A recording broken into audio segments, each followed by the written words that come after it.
आप देख रहे हैं नेट्रिक न्यूज, साहस सच कहने का। भंडारा चला रहे हैं और हम यहाँ भूखे बैठे हैं। ये महिलाएं बेचारी भूखी बैठ रही हैं।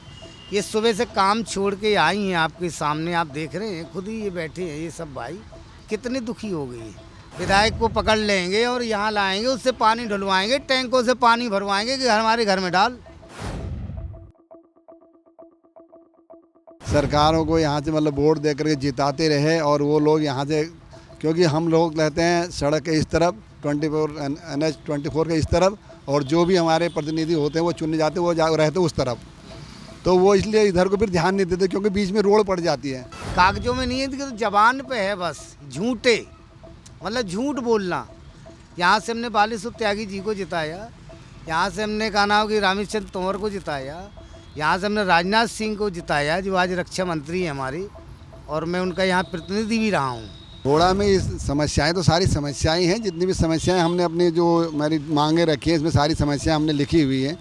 इन समस्याओं को आप देख लीजिए, इनमें से कौन सी समस्या जो है हमारी सरकार ने कोई सॉल्व की हो।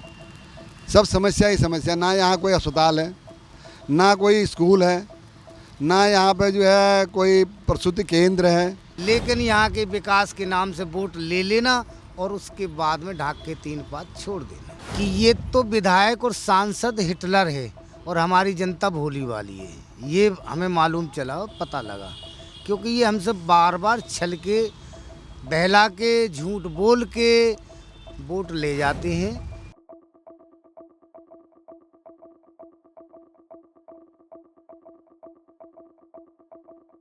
देखिए अभी हमारे साथ मनोहर दत्त जी मौजूद हैं, से बातचीत करते हैं क्या है पूरा मामला। मनोहर जी, कितने दिन हो गए भूख हड़ताल में बैठे हुए? आज हमें 9 दिन हो गए भूख हड़ताल में बैठे हुए। अभी स्वास्थ्य कैसा है? स्वास्थ्य दिन प्रतिदिन गिरता जा रहा है और सरकार की तरफ से कोई भी सुविधा यहाँ पे उपलब्ध नहीं कराई गई है, ना टॉयलेट बाथरूम की, ना पानी की, और ना कोई डॉक्टरी हुई अभी तक। थाने जो चेयरमैन हैं यहाँ के, जो विधायक हैं, आए अभी तक कोई? अभी तक कोई भी प्रतिनिधि नहीं आया है। लगता क्या है आपको, जो खोड़ा जो है, खोड़ा का दुर्भाग्य ऐसा कैसे रह गया कि नोएडा जो बिल्कुल जस्ट बराबर में है, इसके पीछे इंदिरापुरम है, वो इतने डेवलप है, लेकिन खोड़ा में विकास क्यों नहीं है? ये तो मूलभूत सुविधाएं हैं आदमी की। बिल्कुल यही तो हम भी अपना दुर्भाग्य समझते हैं कि हम जो है यहाँ पे 35 सालों से रह रहे हैं और हमेशा से ही जो है सरकारों को यहाँ से मतलब वोट दे करके जिताते रहे और वो लोग यहाँ से, क्योंकि हम लोग रहते हैं सड़क के इस तरफ 24 NH 24 के इस तरफ, और जो भी हमारे प्रतिनिधि होते हैं वो चुने जाते हैं, वो रहते उस तरफ, तो वो इसलिए इधर को फिर ध्यान नहीं देते क्योंकि बीच में रोड पड़ जाती है। वो जो है उसके बाद भूल जाते हैं कि भाई अब तो हमें 5 साल बाद ही आना है, 5 साल बाद ही आते हैं, उससे पहले कोई भी नहीं आता। तो ज़्यादा जो वोट देने वाले लोग हैं वो इस साइड रहते हैं, उस साइड रहते हैं?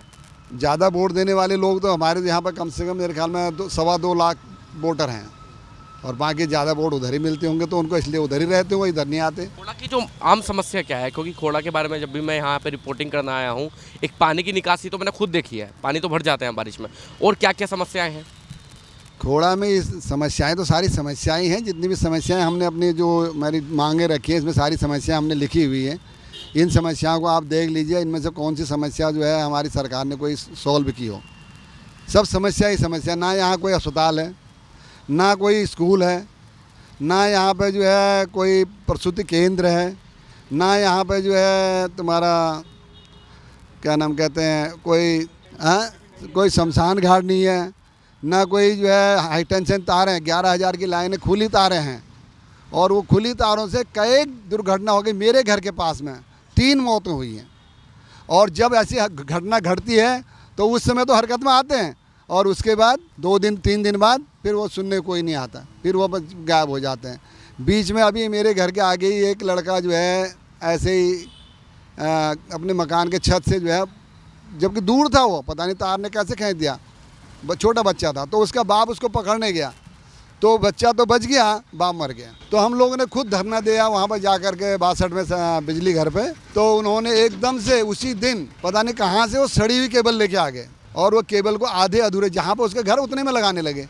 अरे मैंने कहा क्या है ये, लगाओ, पूरा लगाओ, कम से आर पार लगाओ, कह रहे नहीं। हमने कहा भाई नहीं लगाने तो रहने दो, इसको नीचे डाल दो। तो वो एक हफ्ते तक मेरे घर के आगे केबल पड़ी रही। और उल्टा जो हमारे वहाँ पर जो सभासद थे तो उन्होंने क्या कहा मेरे से, भाई देवतल्ला जी आप जो है सरकारी काम में बाधा डाल लें, आप पे केस हो जाएगा। मैंने कहा भाई कैसा बाधा है, भाई किस चीज़ का बाधा है ये? भाई हमारी जो हमारे सामने मौत हुई है, हमें कितना दुख है, हम लोग सब कितने हाँ आते हैं इस चीज़ से, और तुम कह रहे हो कि तुम्हारे पास केस लग जाए, लगाओ भाई। तो 7 दिन बाद फिर भी उन्होंने वो सड़ी तार फिर भी लगाई, और उससे फिर एक दुर्घटना और हो गई। उस तार से भी एक बंदा जो हमारा अच्छा जवान लड़का, उसकी आज भी आप देखो ये सारी उंगलियां ख़त्म हो गई। उसको कोई ना केस हुआ उसके बारे में, ना किसी ने सुना। उसका जो 8 महीने तक उसने अपना इलाज चलाया, कोई सुनने वाला नहीं है। जो पानी की समस्या की मैं बात करूँ, पानी तो बिल्कुल एक आम आदमी के लिए बहुत ज़रूरी है, खाने के लिए, पीने के लिए, बहुत सारी चीज़ों में पानी काम आता है। पानी की स्थिति क्या है खोड़ा में? पानी यहाँ के लोग कैसे मैनेज कर रहे हैं? पानी की स्थिति तो बहुत ही बद से बदतर है। ज़मीन का भू स्तर, जल स्तर जो है दिन प्रतिदिन गिरता जा रहा है। पहले यहाँ पे ये लगाओ, मैं 89 में आया था तो 20 फुट पे पानी था, और आज वो 500 से भी ऊपर चला गया है। अब पहले तो हम लोग चलो अपना पर्सनल पैसे से बोरिंग करा लेते थे, आज जो है एक आदमी की हिम्मत नहीं पड़ती 5 लाख 7 लाख रुपए खर्च करने के लिए। तो उसके लिए कम से कम 8 10 15 लोग मिल करके जो है बोरिंग कराते हैं, और उसके बाद बोरिंग कराते हैं, पानी मतलब जो है होता है। पर पानी होता तो उससे बिजली का बिल कितना पड़ता है, एकदम 50-50 हज़ार रुपये उसके पे लगाते हैं। उसके बाद पर मंथ कम से कम 2,500 3,000 4,000 रुपये बिजली का बिल भरते हैं। तो हम तो इसलिए परेशान हो गए। इस परेशानी को देखते हुए हमने जो है सभासद से लेकर के, एक सभासद, वार्ड सभासद से लेकर के राष्ट्रपति तक, इस बारे में 6 साल से हमारी एक संस्था बनी हुई है, 6 साल से। तो हमने वहाँ तक अपना पत्र व्यवहार किया, और हर जगह से हमें कोई भी आश्वासन नहीं मिला। तो आखिरकार हमने यही सोचा भाई अब जो है ये समय ऐसा हो चुका है कि अब दिन प्रतिदिन जल स्तर घटता जा रहा है। कहीं ऐसा ना हो कि यहाँ पे एक दिन जो है जो सारी मिट्टी तो निकल चुकी है, कहीं भूकंप आए और सारे खोड़ा धंस जाए। तो भैया इसलिए भूख हड़ताल में बैठ गए। मजबूरी हो गई है, अब मजबूरी है हमारी, इसलिए भूख हड़ताल में बैठे हुए हैं। अब सरकार से निवेदन करते हैं भैया हमारी स्वास्थ्य का ध्यान भी दें, और साथ में जो हमारी मांग है उस पर भी विचार करें जल्द से जल्द। 6 साल की लड़ाई में आपने सीखा क्या? क्या प्रशासन का रवैया है, जो हमारे विधायक हैं, जो सांसद हैं, जो चेयरमैन हैं, उनका रवैया कैसे बदला? जो हमने सीखा है वो ये सीखा है कि ये तो विधायक और सांसद हिटलर है और हमारी जनता भोली वाली है। ये हमें मालूम चला, पता लगा, क्योंकि ये हमसे बार बार छल के, बहला के, झूठ बोल के वोट ले जाते हैं, और काम यहाँ नहीं करते। यहाँ तो लूट खचोर का काम होता है, कमीशन खोरी ज़्यादा चलती है। जिस काम की ज़रूरत नहीं है उस काम को सामान मंगाया जाता है, उसकी तोड़ फोड़ की जाती है, और फिर उस सामान को ख़त्म कर दिया जाता है। यहाँ ये चलती है। यहाँ पानी की वो समस्या है कि इनके क्षेत्र में जो अभी बताया भाई साहब ने 500 पे है, हमारी प्रकृति बिहार में 1100 फीट की गहराई पर भी पानी नहीं है। पानी है तो इतना प्रदूषण है कि आदमी नहाते हैं तो उसमें छाले पड़ जाती हैं, पानी पीते हैं तो उनके पेट में छाले पड़ जाते हैं। दूसरा हमारी सबसे बड़ी समस्या ये है कि इसको कम से कम 20 सालों से ये ज़मीन कुल रही है। एक बोरंग में से कम 2 ट्रॉली मिट्टी निकलती है, और यहाँ 25 बोरंग डेली होती हैं खोड़ा के अंदर, डेली। अब भी आप जाएंगे तो पता लगेगा कि आप, अरे ये क्या, और एक गली में 3-3 4-4 बोरंग हैं, और डेली यहाँ से 10-15 ट्रॉली मिट्टी नीचे से निकल रही है। नीचे हम बिल्कुल खोखले हो गए हैं। कहीं भूकंप आ गया तो जो हमारा खोड़े का परिवार है, जितनी हमारी ये बहनें बैठी हैं, ये हम 20-30 फीट की गहराई के नीचे चले जाएंगे, हमारा अता पता नहीं होगा। और ये लोग चाहते हैं ऐसे ही कि ये ज़मीन ख़त्म हो और हम बढ़िया यहाँ से बिल्डिंग बनाएं, बिल्डर्स बनाएं। ये बिल्डर्सों की कब्जे में है ये कॉलोनी, और ये इसीलिए इनको काम नहीं करने देती, ये उनके दबाव में। हमने कई बार इनसे ये कहा है कि आप हमें पानी दे दो, लेकिन इनने तो पानी की क्या, ये कहते हैं हमने 80% विकास कर दिया। 80% कागजों में विकास है क्या? सिर्फ कागजों में भी तो नहीं है। कागजों में होता तो चलो मान लेते, सरकार से लड़ लेते, इनकी सरकार के पास जाके किसी अधिकारी के हाथ पैर जोड़ लेते, तो शायद वो कानून पास हो जाती। कागजों में नहीं है, तो जबान पे है बस, झूठे, मतलब झूठ बोलना। यहाँ से हमने बालेश्वर त्यागी जी को जिताया, यहाँ से हमने कहा ना कि रामेश्वर तंवर को जिताया, यहाँ से हमने राजनाथ सिंह को जिताया जो आज रक्षा मंत्री है हमारी, और मैं उनका यहाँ प्रतिनिधि भी रहा हूँ। यहाँ से हमने बीके सिंह को जिताया है, यहाँ से हमने सुनील शर्मा को 3 बार जिताया है। लेकिन यहाँ के विकास के नाम से वोट ले लेना और उसके बाद में ढाक के 3 पात छोड़ देना। आपने जिताया इतने लोगों को है, लेकिन ये तो खोड़ा का दुर्भाग्य माने कि दिया कुछ नहीं खोड़ा को। हम कहते खोड़ा से दिया नहीं, लिया है।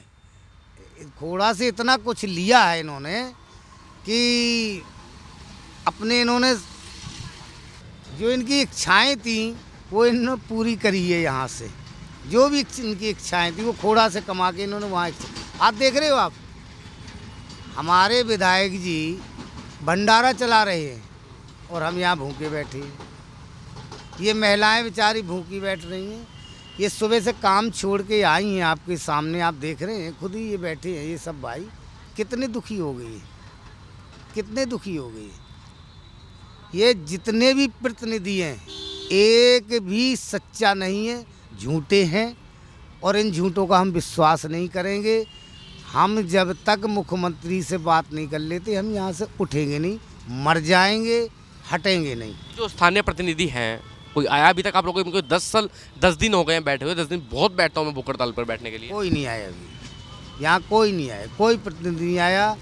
किसी का कोई बात नहीं, कुछ नहीं, कुछ नहीं, बिल्कुल नहीं। इसका मतलब वो लोग तो बिल्कुल समझ नहीं रहे आप लोगों को। मतलब से ये बेदर्दी है इन्हें मतलब ये नहीं है कि आदमी 3 मर रहे हैं, इन्हें कोई पता ही नहीं है। इन्हें बिरयानी चल रही है, समुद्र के किनारे पे घूम रहे हैं, इन्हें कोई फर्क नहीं पड़ रहा। क्योंकि इन्हें तो घमंड हो गया है ना कि मैं 2,25,000 वोटों से जीता था। पर जनता ही ने जिताया था। जनता उसका उल्टा भी कर सकती है, ये भी मैं इन्हें बता रहा हूँ। तो ये इसका प्रभाव जो चुनाव आ रहे हैं, लोकसभा चुनाव, कुछ पड़ेगा इस पर प्रभाव? अभी आपने पिछला चुनाव नहीं देखा चेयरमैनी का, निर्दलीय जीत के गया है। इन्हें शर्म नहीं आई बिल्कुल। एक इतनी बड़ी पार्टी में जिसका सांसद, जिसका विधायक, जिसका मुख्यमंत्री, केंद्र में प्रधानमंत्री, और उसके बीच में से एक निर्दलीय जीत के जा रहा है। ये अपने आप को नेता मान रहे हैं। आप नेता समझ रहे हो क्या इन्हें? मैं तो नहीं मानता इन्हें नेता। जहाँ है हमारा सब कुछ, और दूसरा निर्दलीय जीत के जा रहा है यहाँ से, इन्हें नेता मान रहे हो तुम? इनकी रणनीति मानते हो क्या? नेता किसे कहते हैं? रणनीति। जिसकी रणनीति ठीक होगा वही तो जीतेगा यहाँ से, और इनकी रणनीति गलत थी। अब वो जीतने के बाद में ये हमारे साथ वो व्यवहार कर रहे हैं सौतेला।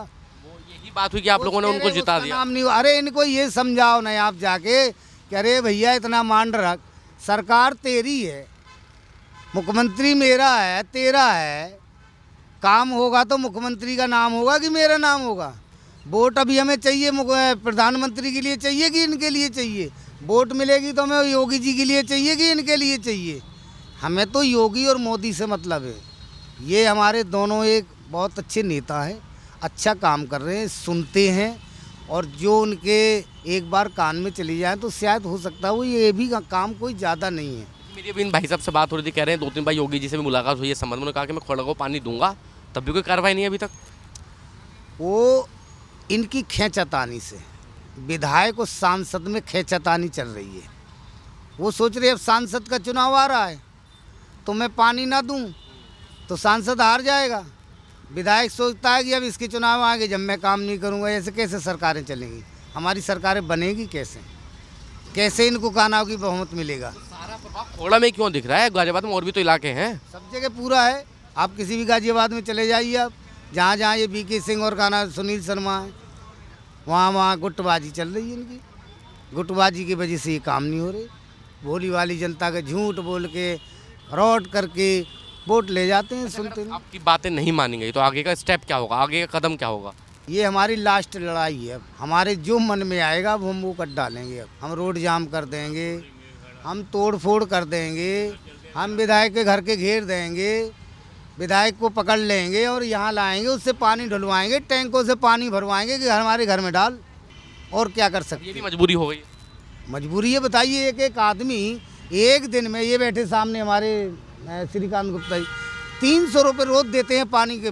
300 रुपये रोज़ टैंकर आता है, उससे टंकी भर लेते। 1000 लीटर पानी 300 रुपये का मिलता है रोज़। बताइए अब क्या करा जाए। यहाँ की जनता जो है बिल्कुल थक चुकी है, टूट चुकी है। पहले हमने 20 फीट मिट्टी का भराव करा और अब ज़मीन के अंदर लोहा ही लोहा ठसाए जा रहे हैं। लोहा ही लोहा भरे दे रहे हैं और वो लोहा जहर हो गया है। 25% आदमी को तो बीमारी ने घेर रखा है। अब कब तक इनकी सुनी जाएगी। और इसीलिए हमने ये अभी धरने पे देने से का चुना है। भाई अभी कोई ना चुनाव है, ना कोई सरकार बन रही, ना कोई सरकार टूट रही। ये हमारे आराम से हमें ये हमारी सुविधा जो हमने मांगी है, ये देख रहे हो आप। इन सुविधाओं में कोई भी सुविधा ऐसी नहीं है कि 10-15 करोड़ की है। जीप हिलानी है, जीप हार्वेस्टिंग, पानी डलवाना, इनको कानून बनानी है।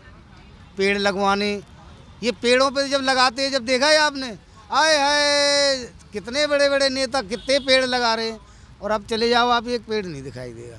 उसकी सिंचाई का, उसकी खाद का, उसकी रखवाली का, वो सब खा जाते हैं, काम नहीं होता। अब इनने क्या किया, ये सड़कें बिछा मारी, वाटर लेवल हमारा डाउन और चला गया।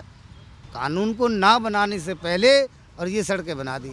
और जिस दिन इनका ये संगठन बना था, मैं उसी संगठन में बैठा था। मैंने ये कहा था कि पहले आप जो सड़क बनाएं उसका सीवर, पानी की लाइन बिछा के फिर उसको कंप्लीट करें।